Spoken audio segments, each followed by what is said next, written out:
يواصل أبطال القوات المسلحة والأمن أداءهم البطولي الرائع في مطاردة عناصر الإرهاب والتخريب وضرب أوكارها في قطاع سفيان وصعدة والملاحيض، والتصدي لمحاولات التسلل من جانب تلك العناصر إلى بعض النقاط والمواقع والمزارع ومساكن المواطنين للتمترس فيها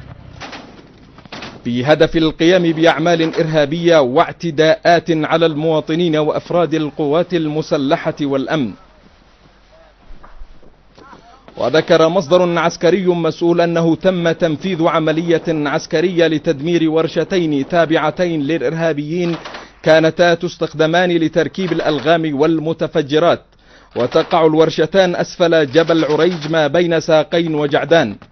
حيث اشتعلت فيهم النيران وظلت الانفجارات تتواصل وأعمدة النيران تشتعل في الورشتين لعدة ساعات نتيجة تدميرهما من قبل سلاحنا الجوي،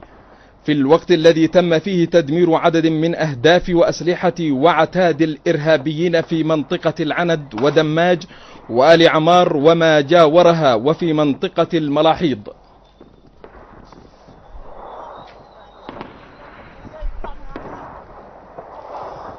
فيما قامت وحدات خاصة بعملية نوعية تم خلالها تنفيذ غارة وتمشيط مناطق متقدمة في محور سفيان،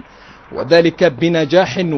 وبمهارة عسكرية وقتالية عالية، حيث تمكنوا من اقتحام وتدمير عدد من الأوكار التخريبية في تلك المناطق. ودمر أبطال قواتنا المسلحة والأمن سيارة القائد الميداني لعناصر الإرهاب والتخريب في منطقة آل سالم الإرهابي روح الله القطابري وإصابة مرافقيه، كما دمروا أحد أوكار العناصر الإرهابية في المنطقة ولقي العديد منهم مصرعهم وأصيب آخرون.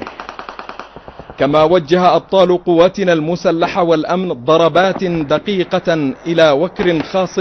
بالإرهابي علي عبد الله بختان وتدمير سيارة ورشاش عيار 12-7، حيث لقي 4 إرهابيين مصرعهم في الهجوم ويكنون بأبو كوثر وأبو عقيل وأبو بكيل وأبو ذر.